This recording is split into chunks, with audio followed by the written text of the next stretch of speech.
averaging more than 37 points a game. That's the second best in the league. The Nets, however, lost a tough one to Memphis on Sunday. It was their second overtime loss of the season. Now, look, Janae, he is so much fun to watch in these games, but how long do we think Kyrie Irving can really keep up the pace of this? I don't think he's going to be averaging 37 points per game the whole season, but I do think that killer Kyrie that highlights Kyrie is back.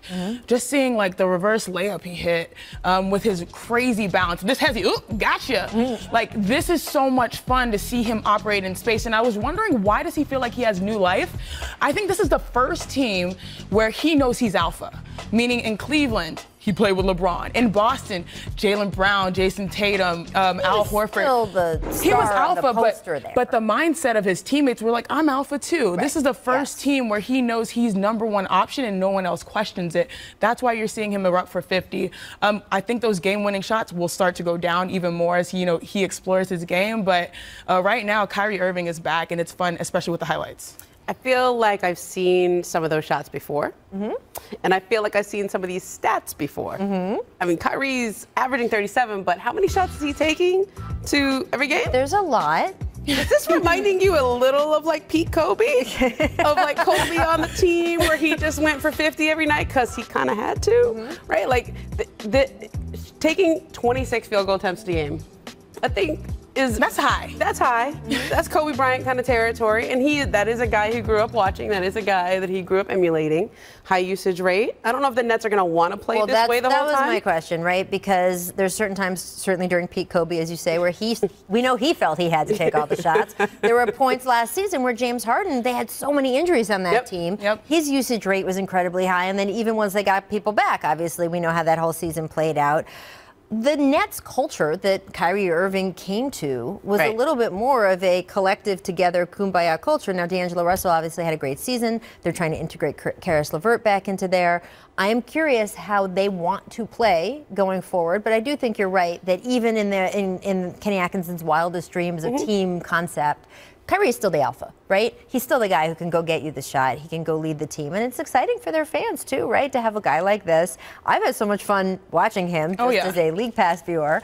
So I someone who isn't getting their shots taken away from them, I'm happy he's doing it. And we'll have to see how everybody else feels. I want to talk about the flip side, though, of yesterday's game, because against the Nets, Ja Morant was great on Sunday. 30 points, 9 assists. Clutch down the stretch, made the really smart play that ended up leading to the shot that won the game. But also, we have undrafted Kendrick Nunn you're watching highlights of because he has been the surprise rookie so far. He is leading the Heat in scoring with Jimmy Butler still out. So, Ramona, which rookie had the more impressive debut week? Okay, so I usually root for the story. Yes. And obviously, Nunn is the better story here because none of us, thought that was going to be the guy. If anything, you thought Tyler Hero was going to be the guy, right? Yeah. In Miami. So that's the better story. But Ja Morant has been unbelievable. I mean, and I'm feeling pretty good about that Rookie of the Year pick right now. Yeah, I like Nunn, but I do like Ja just a little bit more because we sort of expected the Heat to make some waves, no pun intended, Nunn, no pun intended, in the Eastern Conference. But we didn't expect this from Memphis. And I really like this team. And it's all the Jays. You see the shot from Jay Crowder. I like Jaren Jackson Jr. And I like Ja Morant. And Ja Morant, what he's able to do, to be a point guard and score, but also give the assist of the night.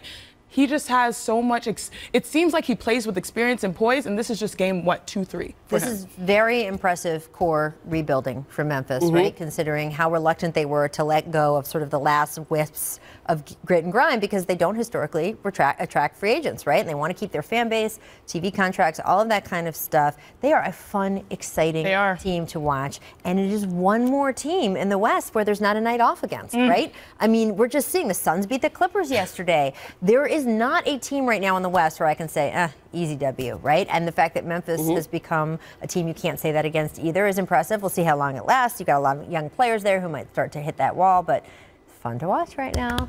Coming up, let's talk about another youngster making noise. Trae Young leading the league in scoring. He got a tough challenge versus the Sixers tonight. So is it too soon for Ice Trae to be dubbed, we think he's going to be an East All-Star? Someone in the newsroom wanted to make him MVP this morning. Oh, I am not going to tell tales on who it is, but name them. You know who you are, producer Jesse. First, 7 o'clock Eastern on ESPN and the app. And now it's crunch time on the jump. Welcome to the NBA Taco Fall. Chants of "We Want Taco" by the MSG crowd were answered with 4 minutes left in the game this weekend. Taco was 2 for 4 in his debut. Okay. I'm supposed to ask you guys when the taco excitement will wear off. But it's not going to. It's not going because anywhere. He's amazing. I mean, you still get excited when Boban is out there playing. Yes. It's the same thing. Yes. He's tall and all of the things he is physically, but his joy for the game to me. Yeah, and he's a two-way player, so like you got to celebrate every time he gets meaningful NBA minutes. Mm-hmm. And he laid that in. He didn't leave his feet at all. Russell Westbrook passing Magic Johnson on the all-time triple-double list Saturday. Russ had 28, 10, and 13 in the win over the Pelicans. Now he still trails Oscar by 42 for the career mark, but man, he's on him. Today, do you still think Westbrook's triple-double pace will slow down in Houston? No. Or do you think like this is what we're going to see from him? Yeah, I don't know if he'll average a triple-double, but what I really like about this, like seeing that he's number 2 now, is that it's like a pinch me moment. Like this man will be the all-time leader in triple-doubles by the time he's done. So now celebrate it, enjoy it, because he's normalized the triple-double. It's wild. Yeah. So I always thought his triple-doubles would continue in Houston because he's never been surrounded with shooters like he is there, and those guys actually make it. The only thing I wonder is the rebounds. The assistant rebound. Well, he's not necessarily going to get every rebound. Yeah, he didn't have Steven Adams to get out of the way before. I mean, the points issue part isn't under his control. I mean, the thing in Oklahoma City is that every part of that box score was pretty much under Russell Westbrook's control because everybody on the team deferred to him, as they should have for his place on the team last season. That is not going to be the case this season, but I think we're still going to see a lot from him, so we'll see how it goes. I want to get to a controversial ending from the Blazers-Mavs game last night. This was inside the final 10 seconds of the game. The Mavs were down 1. Dame Lillard called for a foul on Dorian Finney-Smith, which would have led to 2 free throws, giving the Mavs the opportunity to take a lead. However, Terry Stotts challenged the play, and the challenge was successful. It led to a jump ball at midcourt. Kristaps Porzingis, look here, accidentally tapping the ball to Portland, and they held on for the win. Now, after the game, Mark Cuban expressed frustration on Twitter, quote, "I'm a fan of the NBA challenge rule, but if a play is overturned and they don't show the replay that justifies overturning a call along with an explanation, it's going to have real problems. From the angles we saw in the arena, it looked like a clean strip, but body contact first." He continued, "Fans in our arena have no idea why the foul was overturned." And then he responded to the official NBA ref Twitter account, "How can a judgment that was body contact deemed marginal be considered clear and conclusive? If it were clear and conclusive, nothing would have to be deemed.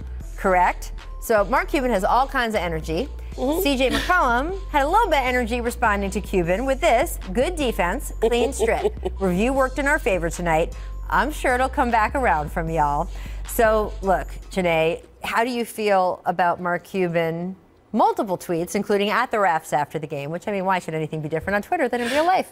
You know, I'm not mad at this. I like this. I like this engagement because the NBA has been the best professional league at being transparent with their calls. So why make a Twitter account where you can't have dialogue? Like, that's the whole point of it. And I do like the coaches challenge as well because, you know, the worst case scenario is sitting in the locker room like, well, man, if they got this and they got that. Well, you actually have an ability, and I like saving it to the end. You have an ability to really make sure that the game is going down the way it should go down. Now, again, the ball bounces both ways. So, yeah, I'm sure it'll come back in the Mavs' favor at some point. I'm fine with Mark's first point, too, that they could show it and explain things to fans in the arena, because I'm sure those fans are wondering what happened, right? And the people at home are going to see things that they're not going to see.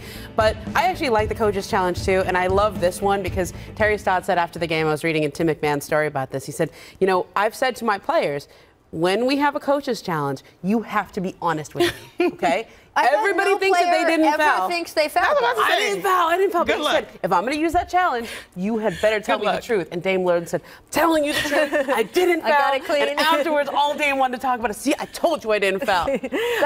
I love that. I am curious, by the way, is Mark Cuban talk to his own in-game arena video crew, right? Because if those replays are available on TV, maybe they could show them more in the arena. I know sometimes teams are a little reluctant to show fans a challenge or something they don't win, right? So, or a foul that they didn't. So we'll see what happens there. I want to get to our League Pass game of the night. Features 2 undefeated teams, the Sixers and the Hawks. Joel Embiid listed as questionable after missing Saturday's game with a sprained right ankle. And on the other side, Trae Young, the newly named Eastern Conference Player of the Week, looks to continue his scoring binge he's been on early this season. He is leading the NBA, 38.5 points per game in the early going. Producer Jesse was like, is he the lead All-Star MVP candidate? I was like, let's have a discussion about All-Star. I'm not sure anybody is the lead MVP candidate 2 or 3 games in, but how do you feel about an All-Star spot in the East? Yeah, in the East. I mean, there's still good players in the East. There's still good players in the East, but I was always pretty bullish on the Hawks this year because I think they've done things right. This is what happens when you don't just outright tank. Yeah. Okay. I like that they competed at the end of last year, that they didn't just go and try to bottom out because they wanted their young players to compete and to try to win games. And yeah, they ended up with a higher draft pick, but then they ended up trading down into the top 5 again. In all MVP conversation fairness, we start the list week 1, week 2, week 3, but I do not start the list. No, we do make the list. NBA.com their list, but I buy Trae Young as an All-Star because all he has to do is get them past 29 wins, which is looking like they could be on pace for this year. So if they win more and he continues at this pace, I'm all in. I think that would be a great story if he is able to make the All-Star game by midseason. We don't have to. The MVP list does not start yet. Everyone just hold their horses, please. I don't know. This is just People go click on it, Rach. at the buzzer at the top.